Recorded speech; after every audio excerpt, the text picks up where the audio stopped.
మాజీ ముఖ్యమంత్రి వైఎస్ఆర్సీపీ పార్టీ అధినేత గౌరవనీయులు వైఎస్ జగన్మోహన్ రెడ్డి గారు డీలిమిటేషన్ మీద, దాని వలన జరిగే నష్టం మీద మోడీ గారికి తన వివరణతో కేంద్ర ప్రభుత్వానికి ఒక లేఖ రాశారు.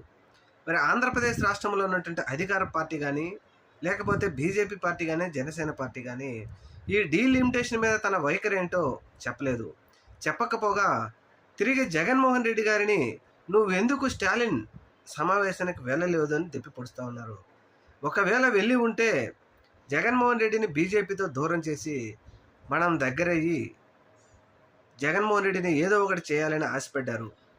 అయితే జగన్మోహన్ రెడ్డి గారు వీళ్ళ ఎత్తులకు పై ఎత్తులేస్తూ ఆయన ఈ సమావేశానికి వెళ్ళకపోగా ఈ డీలిమిటేషన్ వల్ల దక్షిణాది రాష్ట్రాల్లో ఏం నష్టం జరుగుతుంది, దీనివల్ల నష్టం ఏంటనేది కేంద్ర ప్రభుత్వానికైతే తన వైఖరిని క్లియర్ కట్గా చెప్పారు.